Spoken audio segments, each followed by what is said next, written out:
Senhor, nós nos apresentamos a Ti nesta manhã com muita alegria, Senhor, porque tudo que o Senhor prometeu, o Senhor vai fazer.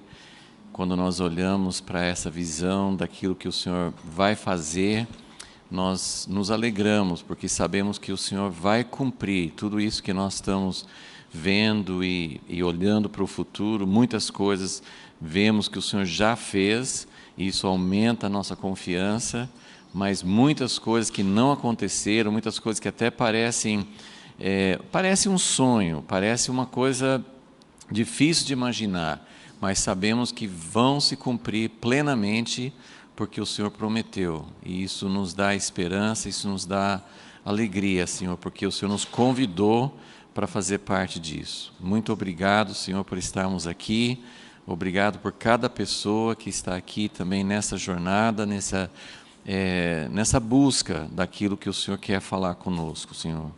Ajuda-nos, Senhor, que nós possamos ter revelação da Tua verdade, que possamos ter as nossas mentes e os nossos corações abertos, e que isso possa mudar a nossa vida, Senhor. Isso que é o nosso desejo, em nome de Jesus.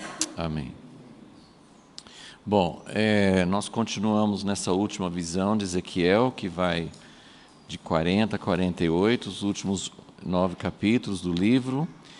Temos falado já um pouco sobre o propósito, por que Deus deu essa visão, porque essa visão ela vem no final de várias profecias que já estudamos sobre restauração.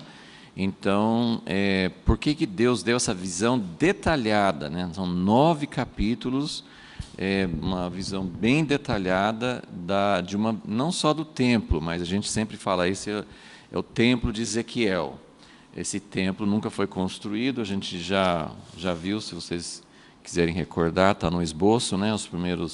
São as 4 interpretações possíveis, né? E na verdade a gente aproveita um pouco das últimas, na verdade assim, os últimos 3 possibilidades. A única dessas 4 possíveis interpretações dessa visão, a única que claramente não tem fundamento é que era para ser um templo a ser construído por Zorobabel. Não foi construído por Zorobabel, então não faz parte. Então, essa primeira está descartada, né? Agora, templo espiritual, a igreja, tem aplicação. Não é só isso, mas tem aplicação. Um templo literal a ser construído no milênio.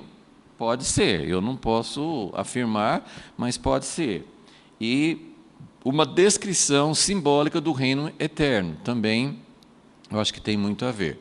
Então, tem várias coisas sobre essa visão que a gente não entende, não estou aqui para dar todas as chaves que a gente não tem.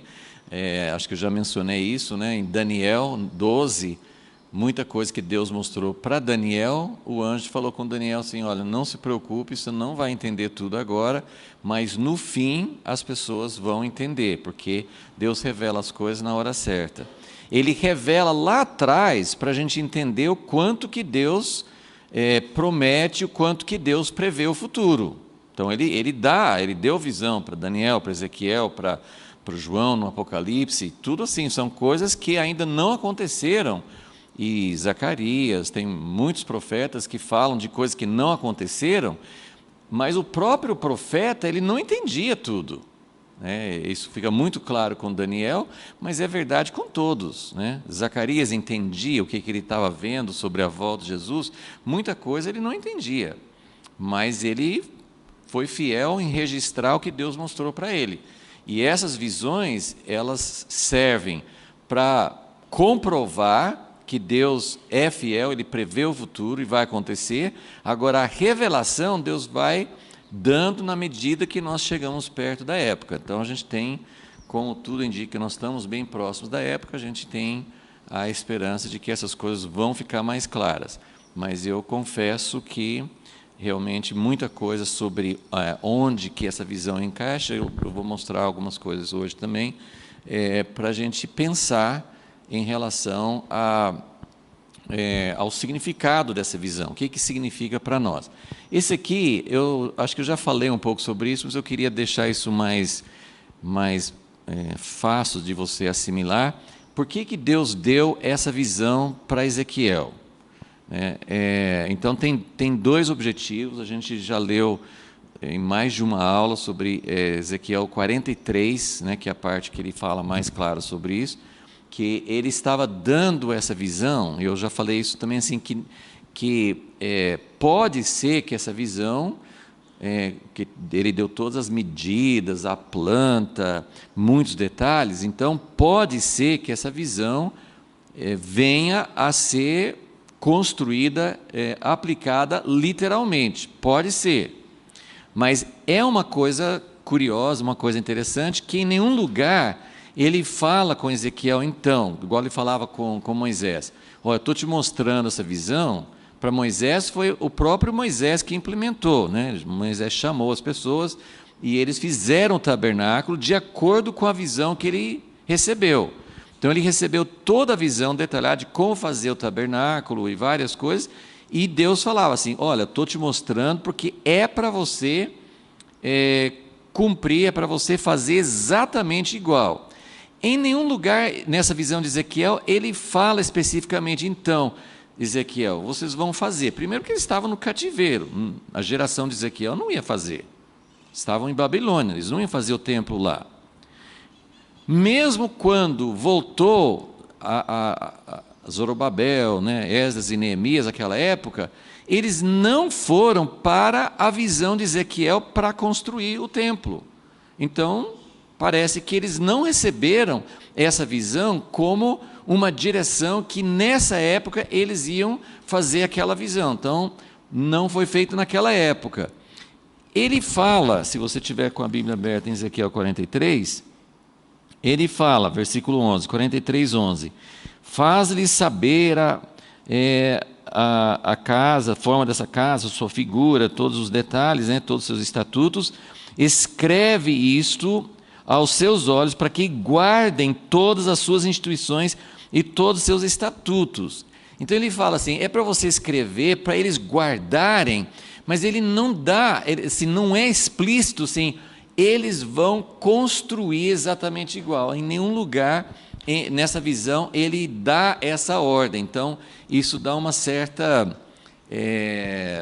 ideia de que talvez não tivesse tanto essa finalidade. Então, aqui, assim, o que está claro na visão de Ezequiel, para que ele deu? Isso, eu estou só repetindo, mas eu queria deixar isso bem explícito aqui. A primeira coisa que ele fala aqui, em todo esse texto de Ezequiel 43, os primeiros versículos de Ezequiel 43, é muito claro que ele fala assim, eu quero que você mostre essa visão, para que o povo de Israel sinta vergonha. Vergonha do quê?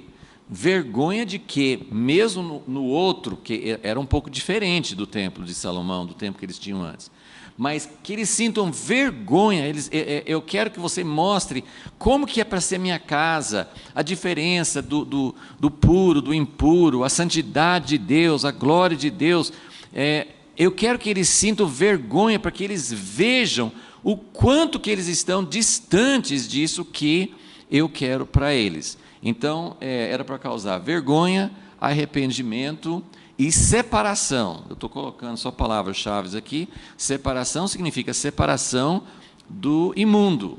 Essa é uma das coisas que mais enfatiza nessa visão, é que Deus não queria mais mistura. Deus não queria mais mistura. No capítulo 44, também já mencionei isso, mas só lembrando vocês, que 44, versículo 6, fala assim, dize aos rebeldes, a casa de Israel, assim diz o Senhor Deus, bastem-vos todas as vossas abominações. Lembra que a gente tem falado assim sobre as visões de restauração? A visão de restauração, Deus está falando assim, olha, por muito tempo eu vou trabalhando com imperfeição. Deus trabalhou com Israel imperfeito, agora Ele está trabalhando com a igreja imperfeita. Deus vem trabalhando com imperfeição há muito tempo. Mas vai chegar uma hora, quando Ele fala sobre restauração, Ele fala assim, vai chegar uma hora que não vai ter mais mistura. Então Ele está falando assim, basta, chega. Ele usa essa palavra basta 2 vezes, pelo menos. Eu não fiz uma busca mais completa, mas ele fala no capítulo 44, versículo 6, que eu li: bastem-vos todas as vossas abominações. Chega!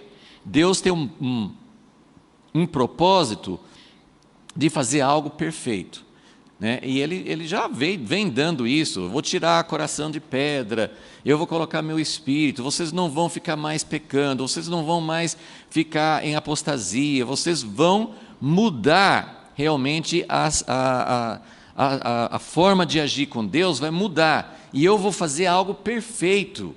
Ele fala muitas vezes, todos os profetas, assim: vai chegar o dia, vocês nunca mais vão ser arrancados da terra, eu vou fazer uma aliança, dessa vez vai valer para a eternidade, vocês não vão mais pecar. Então ele está sempre dizendo: eu tenho uma solução perfeita, vai dar certo e vai acontecer o meu reino. A outra vez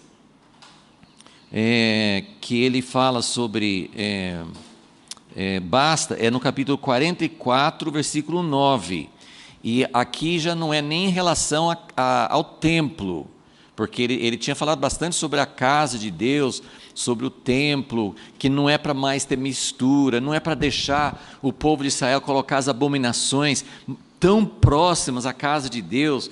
Então chega de abominação, agora vai ser pureza. No capítulo 45, versículo 9, ele está falando com os príncipes, com os governantes civis, não são os sacerdotes, os príncipes. Ele está falando sobre o governo do seu povo, e aí ele fala assim: assim diz o Senhor Deus, basta já, ó príncipes de Israel, afastai a violência, a desolação, praticai juízo e justiça, tirai as vossas desapropriações do meu povo. Vocês acham que a exploração do povo é coisa recente? Naquela época, os líderes do povo estavam explorando, estavam tirando. E quando o povo, lembra disso? Quando o povo de Israel pediu um rei no tempo de Salomão, vocês lembram a história, Eles pediram um rei, Samuel era juiz, ele estava ficando velho, os filhos dele estavam assumindo o lugar dele, mas os filhos dele não eram iguais a ele. Então aí o povo pediu um rei, e aí Samuel ficou triste e tal. Aí Deus chamou Samuel e falou assim: não, eles não estão rejeitando vocês, estão me rejeitando. Mas aí ele falou assim: não, Deus falou com ele: é para vocês darem, é para você dar um rei, eu vou dar um rei para eles, do jeito que eles estão pedindo, mas eu quero que você explique para eles que tipo de rei. Já quando Deus colocou o rei, claro que Deus estava pensando no rei Davi, no rei perfeito que ele ia dar, mas o primeiro rei foi rei Saul, e os reis que vieram depois, e o próprio Davi não foi perfeito. Então ele quis dizer assim: olha, eu vou dar um rei, mas eu vou explicar que tipo de rei que vai ser. Aí ele falou: o rei vai pegar suas colheitas e vai tomar bastante para ele vai pegar seus filhos e vai mandar para a guerra, ele vai tomar suas casas. Ele ficou falando assim, ele pintou um quadro, e Deus está falando do povo dele, da teocracia, E ele está falando assim: os governantes imperfeitos, eles vão fazer isso. Gente, isso não é para a gente falar assim, nunca vai ter jeito, mas eu quero dar uma notícia para vocês: tanto no governo civil, se o governo de Israel, que era o povo de Deus, os governantes, Deus fala assim: os governantes, eles vão fazer isso com vocês. Então, é uma ilusão completa e total pensar que qualquer governante, qualquer sistema, não estou falando que não possa haver exceções, existem exceções, em toda a história houve pessoas mais íntegras, mais altruístas, nos governos civis tem exemplos bons, mas todo governante, todo sistema de governo vai fazer isso, porque é próprio do homem. Ele vai explorar as pessoas, ele vai oprimir, ele vai fazer aquilo que é realmente contrário à vontade de Deus. Porque o que é que Deus, e isso é uma coisa muito importante para a gente entender, eu não posso entrar nesse assunto porque vai longe, né? Mas quando nós estamos pensando em governos, qualquer tipo de governo civil dos países, em qualquer nível, né, federal, estadual, municipal, qualquer tipo de governo, de uma entidade, de uma organização, da educação, qualquer tipo de governo.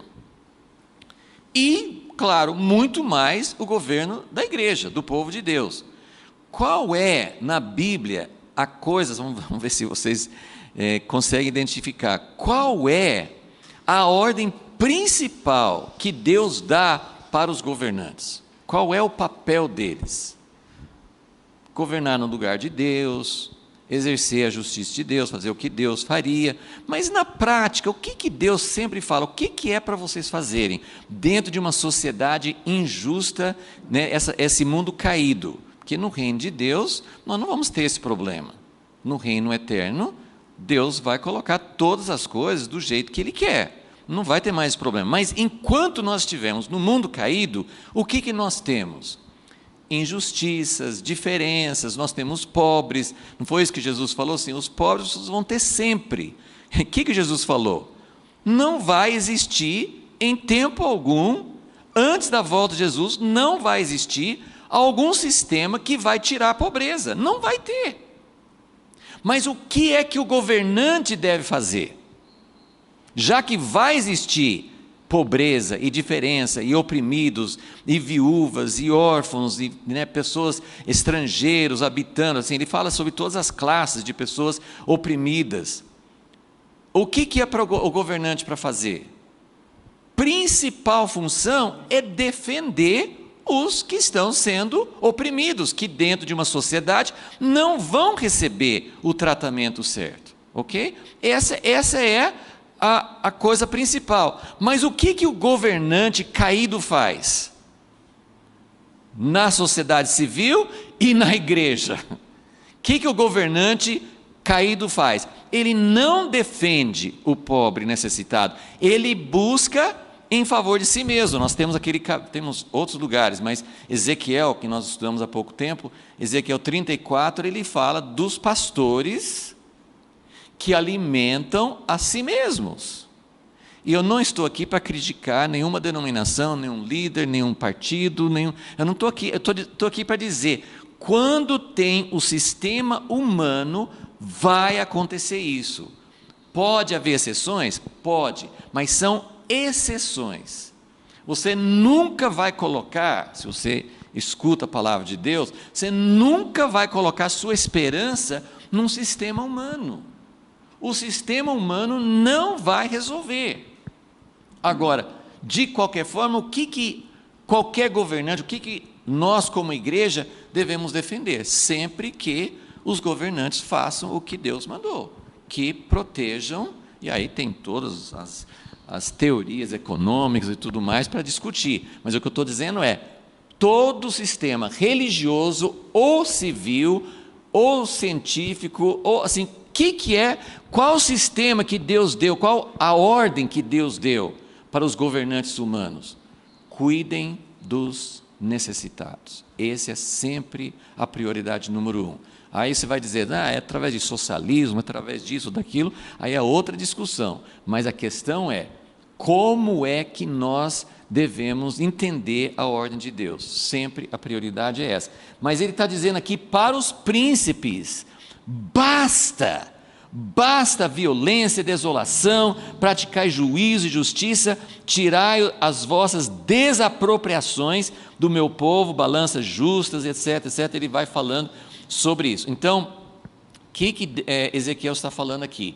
Que o sistema de Deus vai pôr um basta, e nosso coração anseia por isso.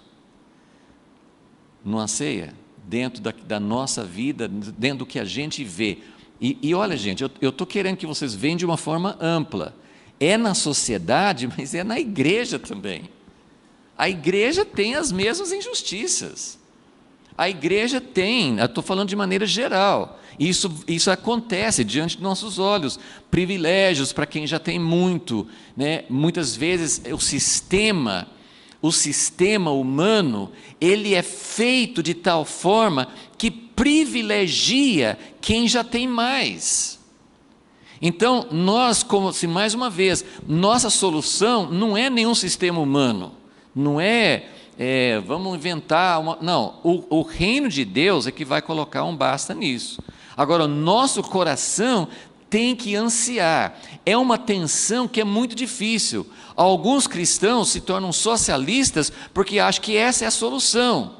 Mas a solução não é socialismo, como muito menos é capitalismo. Nós temos que entender que os sistemas humanos não resolvem, mas o coração do cristão, o coração da igreja é ansiar, é dizer com o salmista: Deus, faça justiça, julga a causa do pobre, julga a causa do oprimido. O nosso coração tem que ser o coração de Deus, porque o coração de Deus arde por essas pessoas. E se você assume uma posição política contra isso, você não está.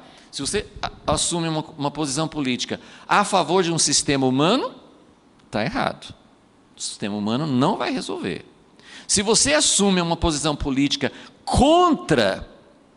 a favor de um sistema que favorece para os ricos, você também não está alinhado com Deus. Deu para entender? Nós não podemos nos alinhar, não podemos achar um sistema humano, e mesmo na igreja, nosso coração é: Deus, faça justiça, implanta o teu reino, venha o reino eterno, mas antes do reino eterno, se tem alguma coisa que nós podemos fazer como cidadãos ou como membros do corpo para resolver pequenas injustiças, nós já devemos fazer, porque nós nem estamos colocando a esperança no agora, mas nem também estamos cruzando os braços para dizer: eu não posso fazer nada, o mundo é injusto e fica assim mesmo até Jesus voltar. Não, tem coisas que nós podemos fazer.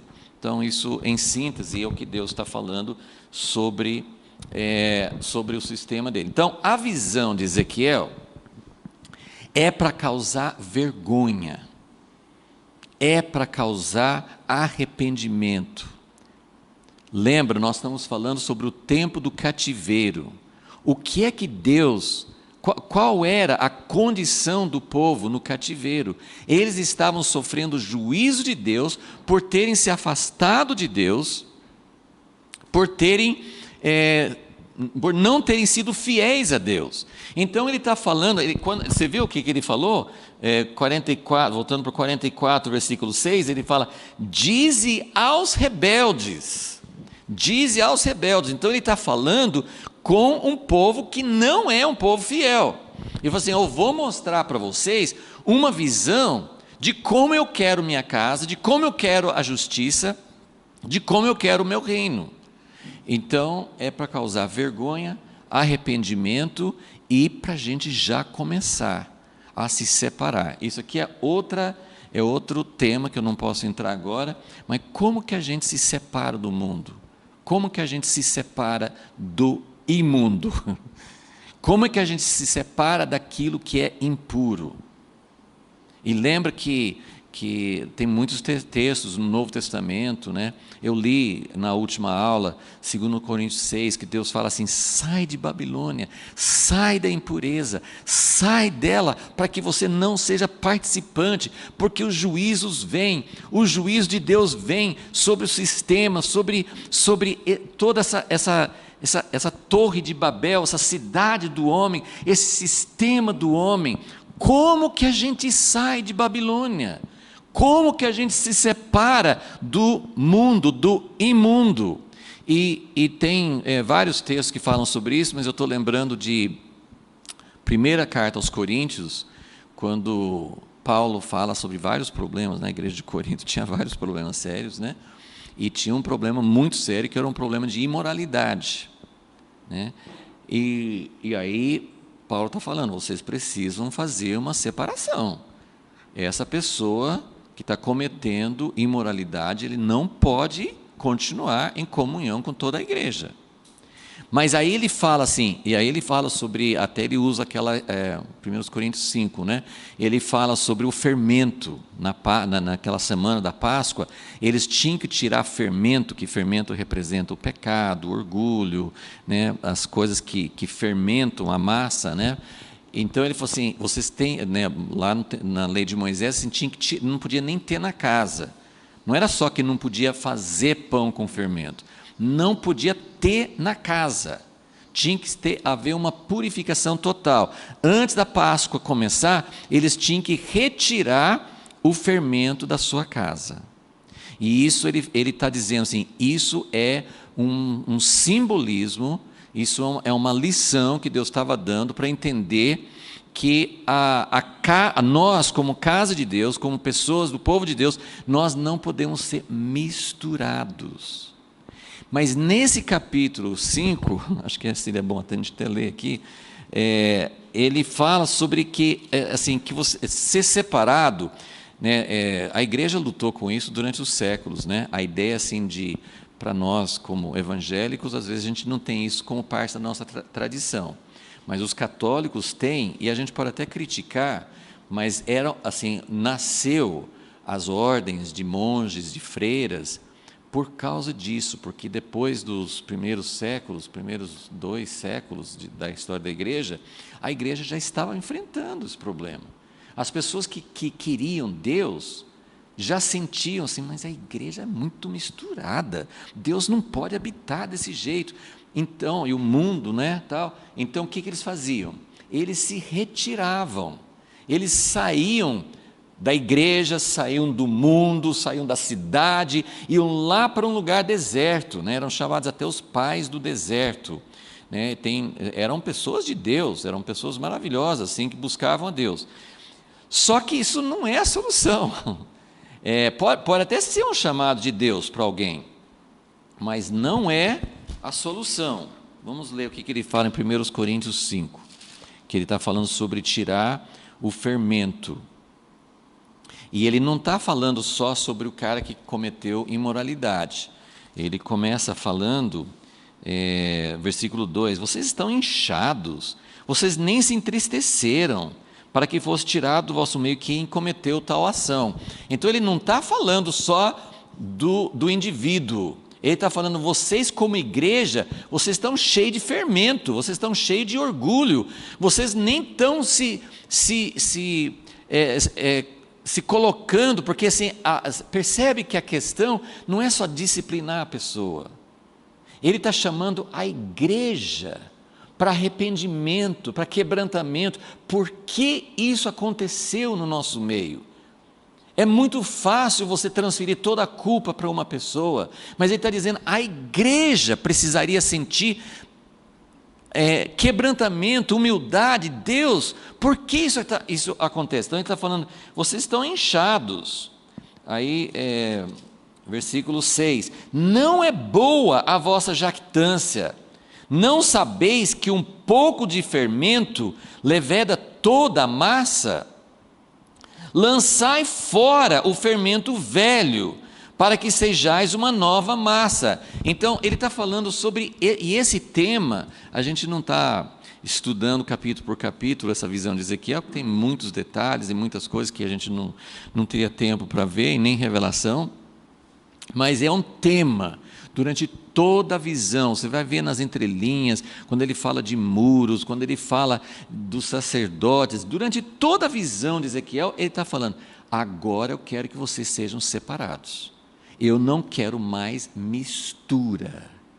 Se tem alguma coisa que caracteriza o cristianismo hoje, é mistura, e isso no nosso coração, não estou falando de outros. A mistura está em nós, a mistura está contaminando tudo. Então ele fala, lançai fora, vocês precisam ser uma nova massa, sem fermento, pois Cristo, nossa Páscoa, foi sacrificado por nós. Versículo 8, pelo que celebremos a festa, não com fermento velho, nem com fermento da maldade, da milícia, mas com os asmos. Então ele está dizendo, o que é fermento? Quais são as atitudes de fermento e quais são as atitudes de não ter fermento. Com os asmos é um pão sem fermento. Então, o que é um pão sem fermento? É sinceridade e verdade. E gente, esse aqui ele está falando, claro, de uma maneira ampla, mas pensa bem, quando é que a igreja celebra a Páscoa? Quando é que nós celebramos? Como é que nós, como igreja, como é que nós celebramos a Páscoa? Todas as vezes que nós celebramos a ceia do Senhor. Então ele está dizendo como que deve ser celebrada a ceia, a Eucaristia, a ceia do Senhor. Como que deve ser? Com os asmos de sinceridade e verdade. Agora, esse texto aqui eu acho que é muito bom para entender essa tensão sobre separação. Versículo 9. Já por carta vos escrevi que não vos associasseis com os que se prostituem. Então, vamos dizer assim, uma das formas de nos separar é que nós não vamos andar juntos, nós não vamos fazer parte de pessoas que praticam imoralidade. Então, né, é uma das maneiras, e assim, em desonestidade, todas as formas de impureza que Deus fala na sua palavra, nós não devemos associar. Lá em 2 Coríntios 6, ele fala, vocês não devem assumir jugo desigual. Né? Aí as pessoas falam, isso é casamento, né, de cristão e não cristão, ou isso as pessoas às vezes aplicam também para sociedades, né, de negócios, né, não fazer uma sociedade. Eu acho que em tudo isso pode ser aplicado, mas na verdade ele está falando sobre uma ligação de coração, de você realmente fazer parte, porque uma sociedade como casamento, e pode ser uma sociedade de negócios também, é algo em que nós estamos trabalhando juntos para o mesmo alvo, nós estamos caminhando, nós estamos misturando nossas vidas. Agora, em tudo tem exceções, eu não acho que nem para casamento, né, a gente, assim, não estou recomendando, mas existem exemplos de pessoas que casaram, né, cristão com não cristão, e Deus abençoou. Deus não fica muito dentro de uma caixa, né? Deus, assim, agora é um princípio. Você não quer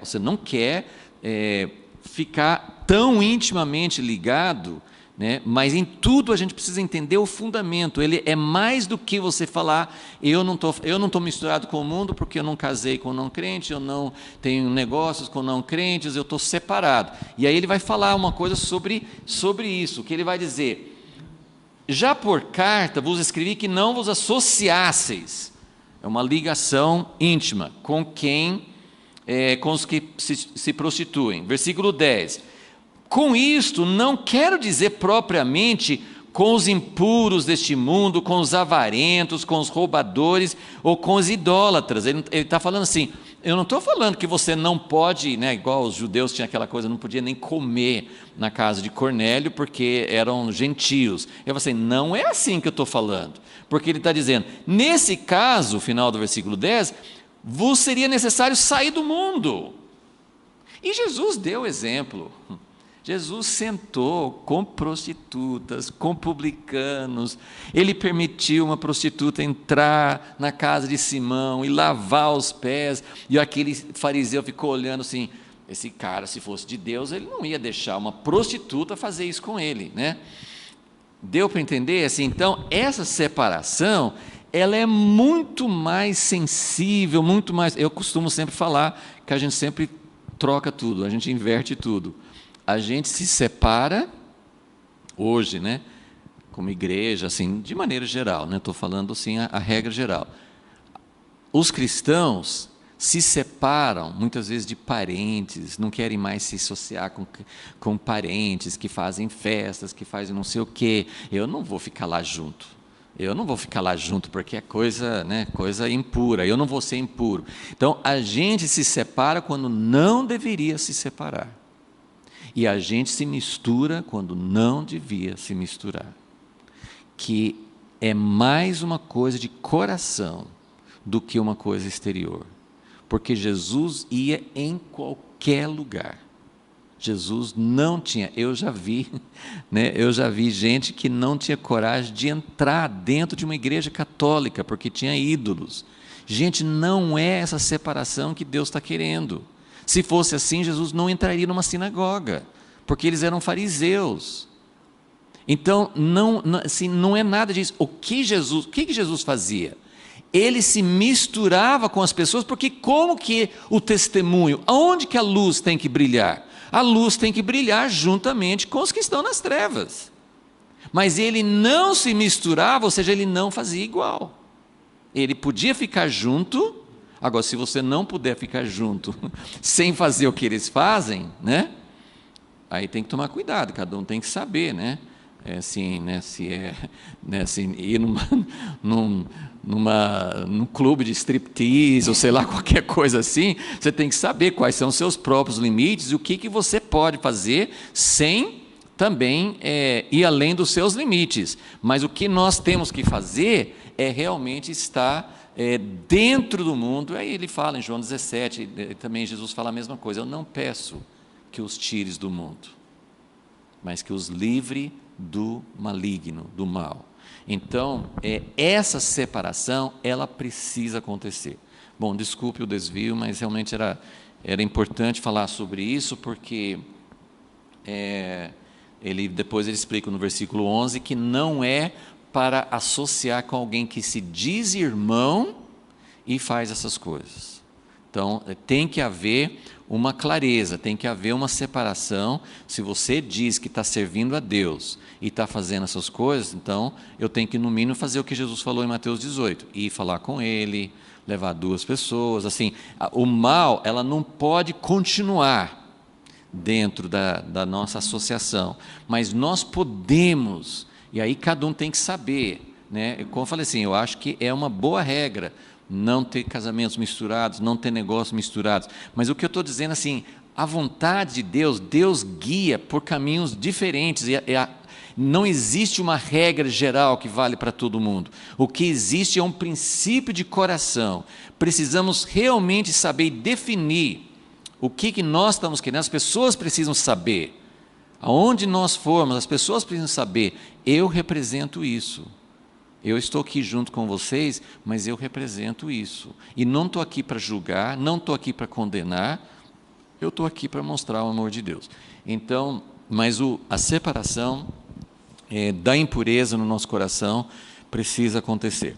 Então, a visão de Ezequiel veio com dois motivos. Uma, a mais imediata, a outra é imediata também, mas em primeiro lugar, ele fala, eu estou dando essa visão para que o povo sinta vergonha, para que o povo se arrependa, para que o povo realmente tenha um novo desejo de se separar das impurezas e estar no plano de Deus. Agora tem uma outra coisa, né? Vamos dizer assim, isso aqui é uma coisa mais negativa, né? Eu estou dando Deus falou assim, eu estou dando essa visão para que vocês sintam vergonha, para que vocês sintam arrependimento. Mas eu estou dando essa visão também para dar esperança. Porque todos, assim, os verdadeiros filhos de Israel, né, o povo de Israel, eles tinham um anseio, e até hoje nós temos esse anseio. Então, essa visão serve para nós por os mesmos motivos. Talvez para nós, igreja, a gente olha essas coisas de um templo literal, físico, talvez não cause em nós essa vergonha, mas deveria, porque tudo isso que eu estou falando com vocês sobre separação, sobre a santidade de Deus, sobre mistura, sobre fermento que está na nossa vida, tudo isso deveria nos causar vergonha. Deus está falando que vai fazer uma casa, Deus está falando que vai habitar. Semana passada a gente olhou todo assim, esse plano de Deus de fazer uma casa, uma habitação. Durante toda a história, Deus sempre queria isso, nem sempre estava muito explícito, mas Deus sempre queria.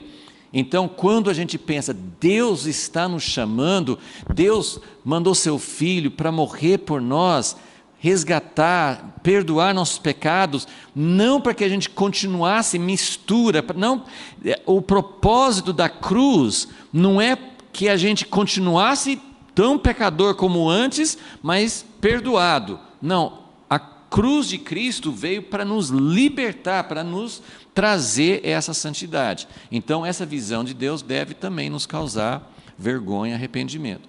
Mas outra coisa que deve dar, todo aquele que lê as Escrituras, que entende qual é o plano de Deus, que Deus começou com Abraão, e Deus, durante todos os milênios, vem trabalhando, Israel, igreja.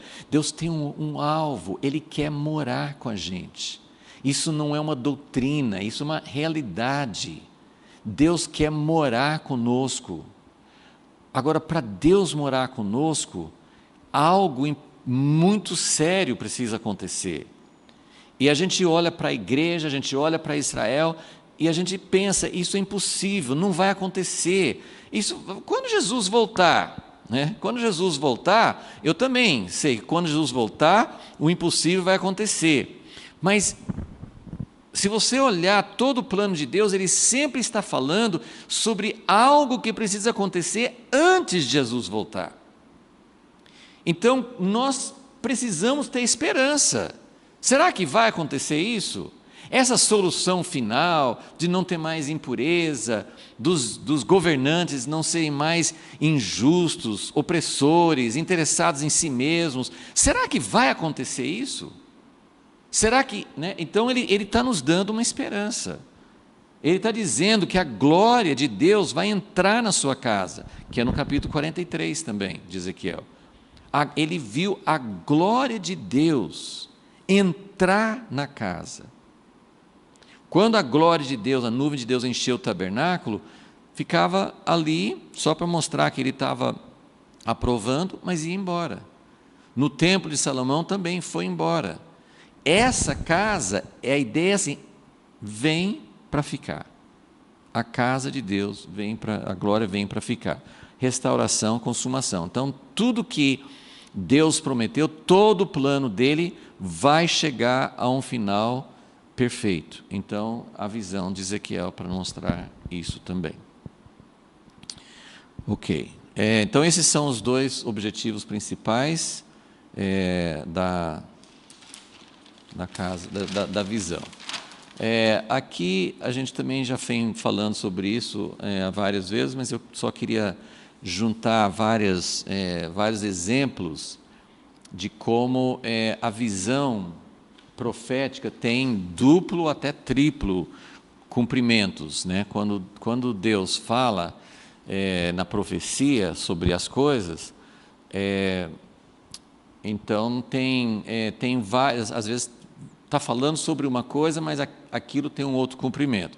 Então a gente tem falado muito sim sobre as profecias da vinda de um Messias. Então falava sobre a primeira vinda, mas já dentro dessa profecia da primeira vinda já fala, ou já se cumpre, várias coisas se cumprem numa segunda vinda, né? Então isso a gente já viu várias vezes. Nessas profecias de Jeremias, Ezequiel, Daniel, né? Fala sobre o retorno do cativeiro. Teve um primeiro cumprimento no retorno de Babilônia, mas muitas coisas que eles falavam nessa profecia sobre o retorno de Babilônia só viriam, e alguns nem se cumpriram totalmente, só virão a se cumprir num segundo retorno de todas as nações, que é na nossa época, né? Então, também é algo que vai se cumprindo, tem um duplo cumprimento, e a gente precisa, isso é simples de falar, mas na hora que a gente está lendo as profecias, às vezes é difícil de aplicar. Aqui não ia caber, então, quem é esperto sabe o que essas letras significam, né? A casa de Deus, né, quando ele falava sobre a casa de Deus, que é o caso dessa visão de Ezequiel, Z de Zorobabel, ok? Então, quando ele falou assim, né, tem o profeta Ageu, que mais na frente nós vamos ver assim, que eles já estavam fazendo a casa, no tempo do profeta Ageu, já tinham voltado de Babilônia, já estavam fazendo a casa, é uma profecia famosa, a hora que eu falar vocês vão lembrar. Eles estavam tristes porque a casa que eles estavam fazendo, mesmo antes de terminar, todo mundo viu que a casa não ia nem chegar aos pés da casa do templo de Salomão. Então eles estavam chorando, porque alguns que estavam ali presentes eram idosos que tinham visto, tinha gente que tinha visto, bem jovem, mas tinha visto o templo de Salomão. Então, a hora que eles viram esse início da reconstrução, eles viram assim, essa casa não vai ser grande, gloriosa, né? Não vai ser. Mas aí Ageu profetizou, falou assim, a glória dessa segunda casa será maior do que da primeira. Ok, então, essa segunda casa foi a casa que Jesus entrou no templo, então teve uma glória maior num sentido parcial. Eu falo parcial não porque eu estou dizendo que Jesus entrar nessa segunda casa de Zorobabel, essa aqui já é a segunda casa, né? A primeira foi destruída, mas no tempo do cativeiro eles já não estavam pensando na primeira, então eles falavam da restauração da casa de Deus, estavam falando da casa de Zorobabel. Essa casa seria mais gloriosa do que a primeira. Aí tem aquela coisa assim também que o rei Herodes depois, séculos depois, né, dessa casa ser construída, o rei Herodes, pouco antes de Jesus nascer, ele fez uma ampliação, ele embelezou, assim, ele fez a casa, assim, era irreconhecível, né? Como você pegar uma casa antiga, não derrubar tudo, mas fazer uma reforma que quem olha fala assim, eu nem consigo lembrar da casa original que tinha aqui, que mudou tudo. Então, Herodes ele mudou tudo, mas continuou sendo chamada o segundo templo, né? Quando falam de um outro templo ser construído, vocês vão ver isso sempre nas notícias, será que vai ter um terceiro templo? Por que terceiro? Porque o primeiro foi de Salomão, o segundo foi de Zorobabel, mesmo sendo ampliado e muito embelezado por Herodes, continuou sendo o segundo templo. Mas aí, agora aqui que entra essa questão, vocês podem até colocar uma interrogação aqui, né? Porque o E é de Ezequiel. Então, ele falou de uma segunda casa, assim, de um outro cumprimento da casa de Deus, e esse templo de Ezequiel, que nós não sabemos se vai ser reconstruído literalmente ou se era uma visão. A gente hoje tem, né, isso também eu sempre estou falando isso, mas a igreja durante séculos, por isso que tem essa distância dos judeus, coisa que Deus está restaurando no nosso tempo, mas a igreja, desde o tempo dos pais da igreja, Agostinho, mas antes dele Orígenes, os pais antigos da igreja, pouco tempo depois da primeira igreja, os pais da igreja já começaram a interpretar tudo de maneira alegórica. Tudo no Velho Testamento era simbólico, então eles não acreditavam mais que Israel seria literalmente restaurado, eles não liam as profecias do Velho Testamento como isso vai se cumprir, tudo tinha um cumprimento espiritual. Então, quando eu falo que o templo de Ezequiel pode não ter uma reconstrução literal, eu falo com muito temor, porque eu não quero entrar. Assim, hoje, para mim, é muito claro que essa forma de interpretar as Escrituras é uma forma muito errada. Agora, não significa que nada, como eu estou falando com vocês, a visão que Deus deu para Ezequiel, ele deu com aqueles dois objetivos que a gente acabou de falar.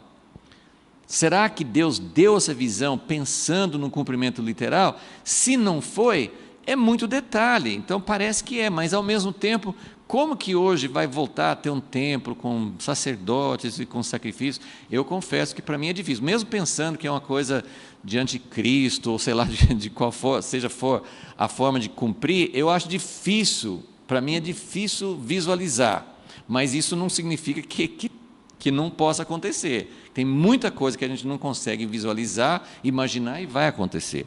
Então eu estou colocando aqui, a casa de Deus tem a casa de Zorobabel, tem a casa de Ezequiel. Eu já falei com vocês em outra aula, não vou complicar o esquema aqui, mas tem gente que acredita que vai ter um terceiro templo antes da volta de Jesus, vai ser destruído novamente quando todos os exércitos vierem contra Israel, na vinda de Jesus, e aí vai ter um quarto templo no milênio. Porque se a grande dificuldade de pensar sobre um templo literal de Ezequiel é que hoje, em Israel, eles estão fazendo planos para um terceiro templo. eu aproveitei para perguntar ao judeu messiânico que esteve aqui, né, há poucos dias, ele não soube responder, porque é uma coisa meio sigilosa, né? Ele falou que tem descendentes da linhagem dos sacerdotes, porque a maioria dos judeus não sabe de que tribo eles são, a maioria.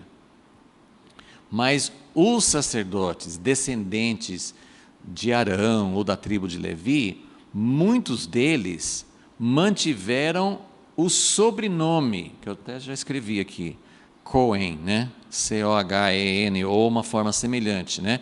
Que é o nome hebraico para sacerdote.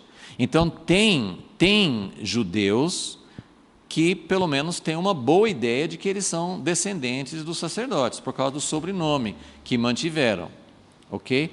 E esse irmão messiânico me disse que lá em Israel, eles têm uma comunidade.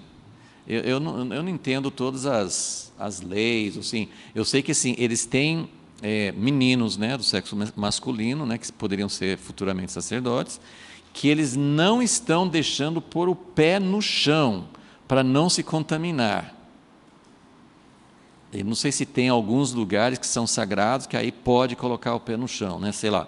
Mas assim, isso mostra assim, e eles estão preparando o candelabro, eu não sei, eles estão preparando muitas coisas, estão estudando, né, tem até aquela novilha que tem que ser de uma raça especial, de uma cor especial, sei lá, eles estão fazendo muitas coisas para preparar o caminho para um terceiro templo. E esse caminho para o terceiro templo, que eu saiba, eles não estão seguindo as medidas e as ordens de Ezequiel. Eles estão seguindo as ordens do templo, né, de Salomão, né, o templo original.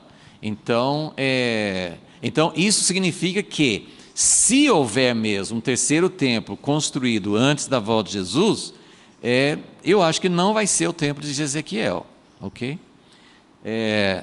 Aí a ideia, muitas pessoas acreditam que o templo de Ezequiel seja algo que vai acontecer no milênio, né? Mas, de qualquer forma, aí, que é NJ? A Nova Jerusalém, né? Que é o que nós vamos ver futuramente. Ok? Aqui também mostra assim, a restauração que tem cumprimentos, né? Toda a restauração que fala, né, nos profetas, né, que o povo de Israel, a nação de Israel seria restaurado. Então nós temos uma restauração parcial, também na época de Esdras e Neemias, né? Houve uma restauração parcial. Houve uma restauração espiritual, né, que muitas coisas que Deus... isso também não aconteceu plenamente ainda, que nós entendemos que vai haver uma restauração espiritual ainda, né? Então, tem uma restauração parcial naquela época, muitas coisas têm uma aplicação espiritual, Deus tem feito isso na igreja e vai fazer, mas vai ter uma restauração natural no povo de Israel, ainda de uma forma bem mais completa, até chegar a todas as coisas que fala em Atos 3, né? Todas as coisas significa espiritual e natural e plenamente, ok? Então, isso para dar mais ou menos uma visão do que Deus quer fazer. Eu vou só mostrar para vocês mas na verdade nós vamos falar sobre isso na próxima aula, tá? Mas só para a gente ver esses estágios da casa de Deus, que também tem a ver com isso. Primeiro Deus fez o tabernáculo, mandou fazer o tabernáculo, né? Então, o primeiro estágio da casa de Deus na Bíblia foi o tabernáculo. Ele falou assim, ali falarei com vocês, ali eu vou, através do tabernáculo, vou habitar no meio de vocês. Depois, isso foi no deserto, depois, séculos depois, foi feito o primeiro templo, o templo de Salomão. Depois veio o cativeiro, tem o segundo templo, que é esse que a gente falou, de Zorobabel, né, Herodes. Foi destruído, né, no ano 70. E aí nós temos a casa espiritual, que o próprio Jesus, lembra em João 2, quando Jesus falou assim, vocês podem destruir essa casa e eu vou reconstruir em 3 dias. Ele não estava falando da casa física, estava falando da ressurreição e que ia gerar o corpo dele, a igreja, a casa de Deus, né? Então, depois do segundo templo, veio a dimensão da casa de Deus, o Espírito Santo habitando em nós, né? Paulo fala, vós sois o templo de Deus, né? Mas Deus também está preparando um cumprimento literal com Israel. Então, ele sempre fala, minha casa, eu vou habitar em Sião para sempre. Então, ele fala sobre algo que vai acontecer em Israel. E aqui eu não coloquei, mas será que nesse meio aqui, antes de chegar na Nova Jerusalém, vai ter uma casa como o templo de Ezequiel? Interrogação, não sabemos. Mas o que nós sabemos é que assim, Deus vem trabalhando paulatinamente durante a história, né, tabernáculo. E uma coisa que eu queria observar, a gente vai também acabar falando mais sobre isso em outras aulas, o templo seguia o padrão do tabernáculo. Tinha o átrio, lugar santo, lugar santíssimo, mas esse templo de Salomão era muito maior do que o tabernáculo. Seguiu o mesmo padrão das 3 partes, mas as dimensões eram maiores. O segundo templo, ele mantém mais ou menos as mesmas medidas, mas Herodes, na verdade, ele transformou esse templo num lugar, na área toda dos átrios que ele fez, átrio dos gentios, átrio das mulheres e tal, ele acabou fazendo disso aqui maior do que o templo de Salomão. Se você for olhar as dimensões do templo de Ezequiel, é maior do que esse aqui. E aí, na Nova Jerusalém, não tem mais templo. Isso é uma das coisas que a gente vai discutir. Não tem mais templo. Apocalipse 21 diz que eu não preciso de santuário porque Deus é o santuário. Só que as dimensões da cidade que dá em Apocalipse 21 são muito grandes, são bem maiores. Então, existe também, assim, esses estágios vão se tornando maiores, né? Tabernáculo, primeiro templo, segundo templo, se tiver o templo de Ezequiel, a igreja como templo espiritual também acaba sendo muito maior, porque abrange muito mais, né? Então, esse aqui é só para pensar nesses estágios, e aí na próxima aula nós vamos pensar, será que Deus deu essa visão para Ezequiel, já apontando para a Nova Jerusalém? Essa é uma possibilidade, não vai ser construída assim, mas já era uma visão mostrando, eu vou mostrar depois, está no seu esboço já, mas eu vou mostrar as semelhanças entre a visão de Ezequiel e a Nova Jerusalém, tem muita coisa em comum. E aqui também assim, é só para mostrar que esse templo de Ezequiel, a gente tem que saber se ele se encaixa aqui, né? Moisés, Davi e Salomão, Ezequiel e a Nova Jerusalém.